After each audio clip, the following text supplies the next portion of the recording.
Крепкие объятия, бесконечные разговоры и шутки, звонкий смех. Традиционная встреча односельчан Койдышлер-Корушево прошла в одном из красивейших горных сел Крыма – Буюк-Озенбаш.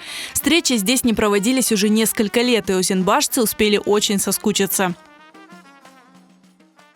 O adamların gözlerine baksanız, yüzlerine baksanız, her şey yüzlerine yazılgan. Nasıl duygularını duyarlar, mında kelgen vakitte. Hart, hasta olsa bile haberde kozuşuklar gibi kıpırdap yürürler. Çünkü bu ava, bu tesir o kadar olur da onlara. Встречу односельчан по традиции начинают с молитвы.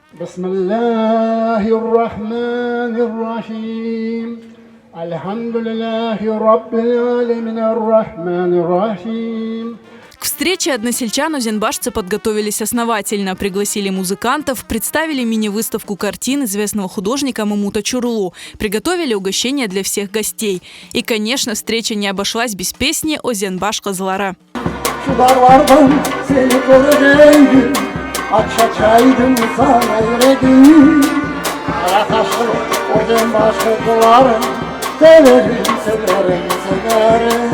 Озенбаш до депортации был одним из крупнейших крымско-татарских сел, поэтому и на встречу собрались сотни людей. Озенбаш gibi halk dünyada yok idi. Озенбаш халкы бек güzel халк. O kadar yaxşı halk Allah'ım bağışlasın. O kadar seveyim озенбашlılarını. В этом году к озенбашцам присоединились и выходцы из исчезнувшего села Стиля, расположенного неподалеку. Koyumuzu yıktılar, kaybettiler. Yoktur koyumuz.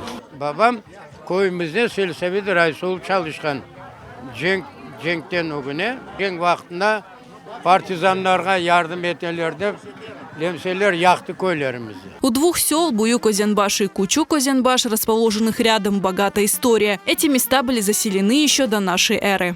Mana bugün yürgende bir hartımızın lafını aklıma getirdim. O şimdi sağ olsaydı 110 yaşına geleceğiydi. Balalıkta bir yerde yürgende bunda kastril evçikleri var idi degen edim. Vay bu insan rahmetli Mıhçasan Akadeydik biz ona. Kastril evçikleri nedir o desem son laf etip anladık. Tavrski Могильники degen şeyge bunlar kastril evçikleri deydiler eken. До депортации в селе работали 5 мечетей, школа. Местные жители пешком ходили через горы в Ялту продавать на рынке свои товары.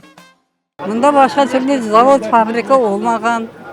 Kim de hayla yaşasa da hani o toprakla çalışkan. Agarat saçkanın aşağıdan toplap koygan.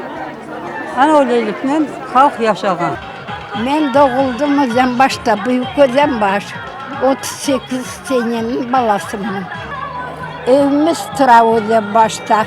2 katlı evimiz cami yanına. Одно время радиоузел был. Одно время сельсовет был. А şimdi Tatarlar algan idi, ular oturalar. Во время войны нацисты сожгли Озенбаш за помощь партизанам, но местные жители не переставали им помогать. Родом из Озенбаша выдающийся партизан и разведчик Бекир Османов. Partizanlar bizim özümüzün evimizde gece aş aşamaya gelirler. Bizim rahmetli anamız korkaydı. Onun nemseler bilse sırası yok. Ни она, ни бабам, ни харбула. Озенбаш также родина Ахмета Акая, известного героя крымско-татарских анекдотов. Шутить озенбашцы любят и видят смешное в бытовых ситуациях. İşte bir gün avlen bir eşki soyacak oldu. Endi soyulacak eşkide sütü var orada. Yaxşı etip sağıldı hayvan. İşte duasını okuduk, soyduk, astık, terisini sındırıp oturgan vakti elini yakınlağında yine süt damlaydı ekranda. Çağıram totamı, tata tekaran et bulaşmasın deyip tatam sağıp otura, ben артынан terisini sızdırıp oturam, şu arada bir konşu kiriyor.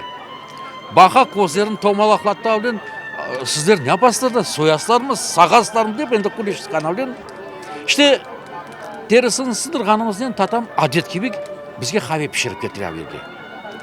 Son bu sidami takada tap şu bilendi avlen bakıp, ballar boyunda kahve kaysı sütünden anamı sağılgan sütünden ya ondan evet sağılgan sütünden.